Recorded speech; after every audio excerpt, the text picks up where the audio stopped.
Guys, today we're going to be talking about frequency, energy, and vibration. And it was Tesla who mentioned that if you really wanted to understand how the universe functioned, that you were going to have to peer into these things. Before that, you need to understand how our education system really works against this type of understanding. Bueller.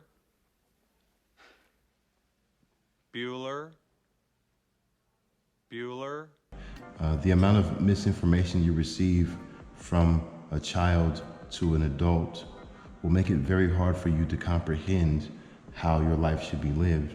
I mean, you're reading a book about trees when you could be outside looking at trees and learning in a completely different fashion, and you wouldn't be sleepy. I mean, they say kids have ADD, but is it really natural for a child to sit in a chair, you know, for 5 or 6 hours a day and not be able to move?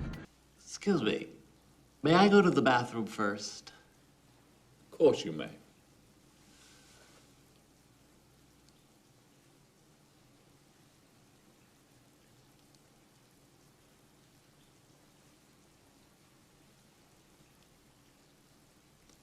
Thank you.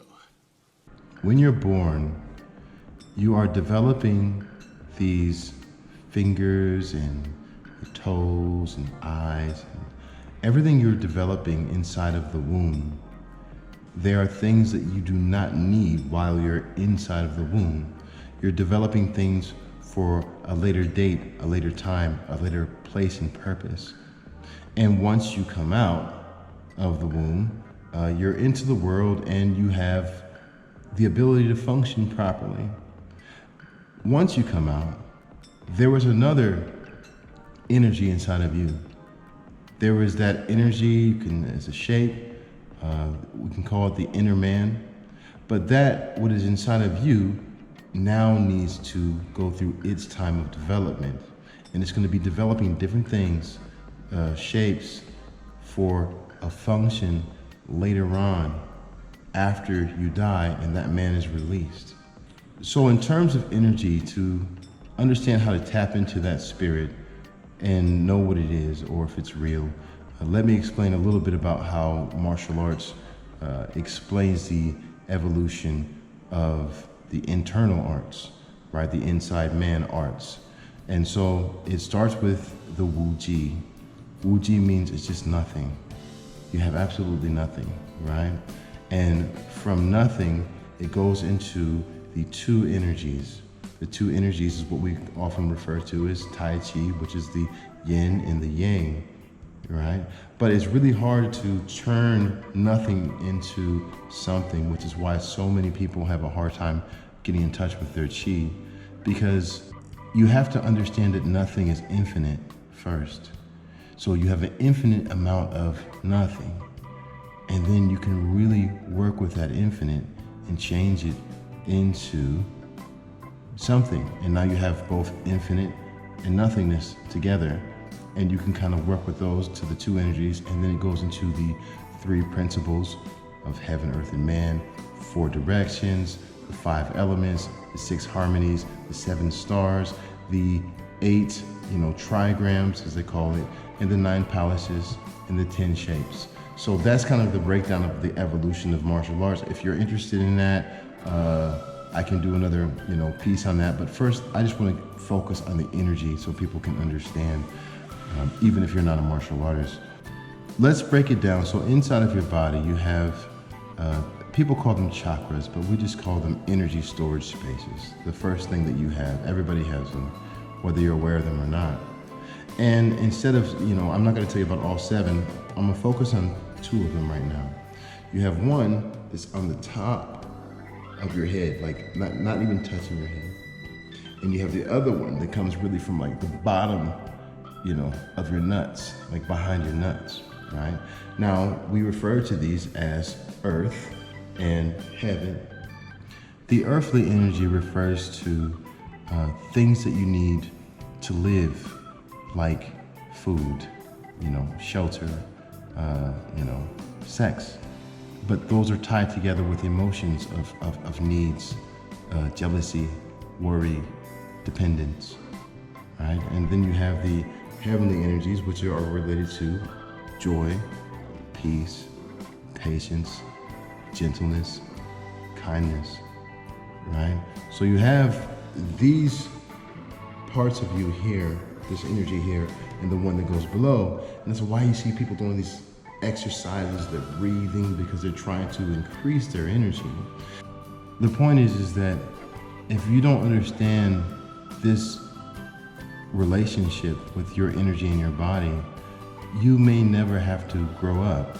I wouldn't sell my bike for all the money in the world. Not for $100 billion, million, trillion dollars. Then you're crazy. Like, growing up is not something they teach you in school, right? To grow up, you have to kind of understand how things are intertwined, and that by you hurting him, you're hurting yourself too. Not just because of the consequences that would happen, but because we are all made of the same substance. We are all made of the same stuff. It doesn't matter if he's black or he's white, table, chair. We're all made up of atoms, the same type of energy. By hurting one thing, you are hurting something that is part of you. So let's say if I become very educated in school, I get smart, I study well, I become a lawyer, but if my energy is still focused on the earthly ideas of what I need for myself to survive, then I will take shortcuts, I will do things, I will manipulate, I will make sure that I come out okay as far as my physical body is concerned. Oh, it's the death thing. Ah! Maybe this will cheer you up. Oh, do me! Derek, get up, will you? And so that's really a form of immaturity. Whereas where you're on the other side of it, on the heavenly side of it, if I was a lawyer, then I would focus on what was really justice, what was really moral, what was really needed to help our society grow and develop. Because I take myself out of the equation. And once you're able to take yourself out of the equation, then you're actually spiritually an adult. How do you strengthen something like kindness? I mean, you can't strengthen something unless you're like lifting weights. You have to have resistance. You have to have resistance. That's how things get stronger. And so all of the things, all the challenges and tasks that you have before you are really just a way of helping you choose. Be kind. Be merciful. Be... Because when somebody calls me a name, I'm given a choice right away. And I can choose to say, I'm gonna go with my earthly side or my spiritual side. I'm gonna choose to respond, because if I respond with my earthly side on earth in this world, I will be justified. People will not say I did anything wrong. They're gonna support me in my decision. But it's still a decision that makes us more worldly, more animal-like. Or somebody calls me a name and I choose to go a different route and say, hey, you know what? He's confused, he's lost, he's upset, he just got a divorce. I don't know what he's going through, but the point is that if somebody could be that angry with me so quickly, he's not actually talking about me, he's talking about him. He is dealing with his self, he has not yet to develop. And for me to get in agreement with this, because I am not that name that he calls me, but I get in agreement with it when I get angry. Now I'm saying okay, we're on the same level. And so what I do essentially is I bring my energy down, back to the earth side. And every day is a challenge. You're basically choosing whether you're going up or whether you're going down. At least my lady ain't leave me for no damn guardian angel. Why you go there, man? Why you go there? I'd have fucked them up if they do that karate shit. It's the whole point of life. It's the whole meaning of everything. So if somebody, if you look at how we use things now, you see martial artists all around the world. Are we doing things that are actually gonna help us develop as a species, to really use it for the purpose of justice and protection? Are we using technology in a way that is gonna really help everybody? Is everything top secret, designed to kill people? We are, as a planet now, we're always going in the earthly direction, and that's both bad and good news because it allows us the opportunity to develop faster. All right, Leroy. Who's the one and only master?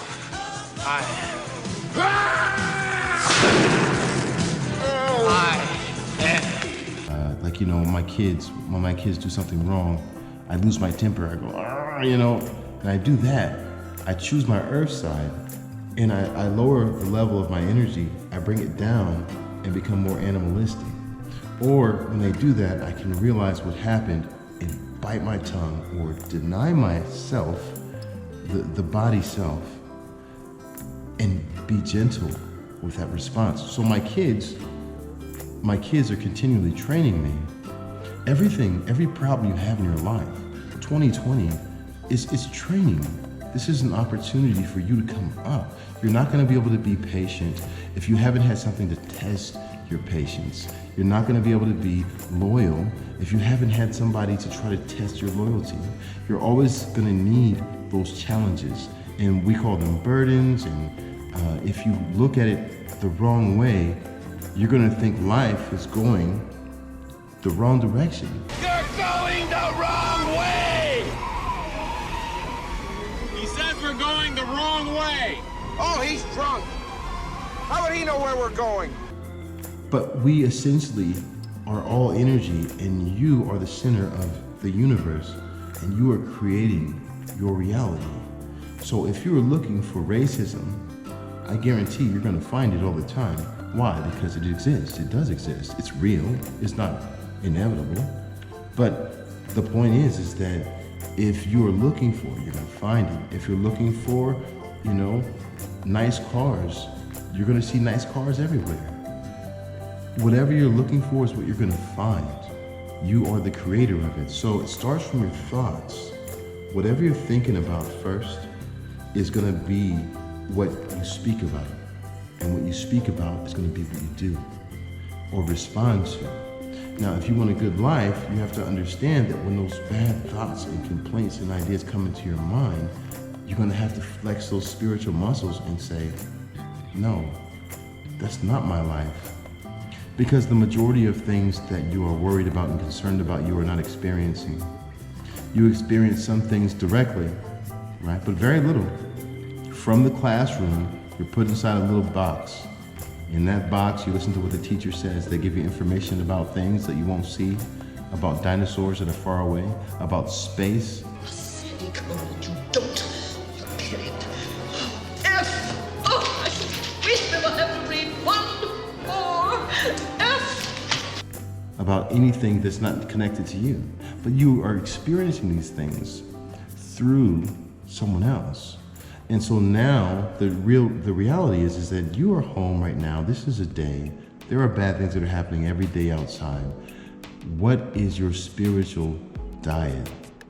What are you digesting? If I get on Facebook just for a few minutes, I can easily find something that's going to upset me. Something that somebody said, a news feed, a new tragedy that happened today. And I can let that be my day's reality. Or if I turn on my phone and I start learning how to speak different languages, and you have an endless library of information just because you have the internet. But are you using it that way? How are you using your phone? How are you using your life? This is the whole point, is that just because you have knowledge doesn't mean that you have matured. And so if you learn how to mature so that basically to rise to this point, because the easiest way to grow spiritually to this point here is by giving. Because every time you give, you put yourself out of the equation. You give somebody this. Oh, you give somebody information. You give somebody that. You give, you give, you give, you give. When you're doing that, you start to experience a different frequency or vibration in the world, because whatever you're seeing is what you're attracting. Ja, wunderbar. And if you are seeing bad things, if you're worried about bad things, if you're angry about bad things, then you're attracting that frequency to you just like a magnet, and you're guaranteed to find it. I had a friend before who would always fight every time he go to the bar. We'd go to the bar, you know, and he'd be like, gosh, I hope I don't get in a fight today, you know? And I'm like, who fights in the bar anymore? But every time he went out, he got in a fight, and he didn't start it. He actually was physically attracting those other energies, because that was what was in his spirit, was the animalistic side of, you know, trying to conquer, trying to have, trying to possess. And wherever he went, people can feel it. So, and just like women attract the wrong guy all the time, it's because that's what's in their spirit. That's what they're drawn to, right, on a physical level. Only when they get to a point where they stop thinking about their own needs and the needs of others will they repel that negative energy and start living a life that really has the peace and the joy. So watch what you're looking at when you're online. Make sure that you're doing things every day when you wake up. Your heart is like, hey, I'm gonna make the world better. And that will become your universe. And all the bad things that happen around you, they're just training. They're not your reality anymore, right? Bad things will still happen to you, but you can choose how you're affected by it. All right, that's it for today. Love you guys. God bless. If you haven't already, you can go to Amazon, purchase my book and follow my life story, or read the exciting novel based on all the styles in my lineage. Also, there's my online training program. Anyone can join anytime. It will eventually involve all the techniques of my style.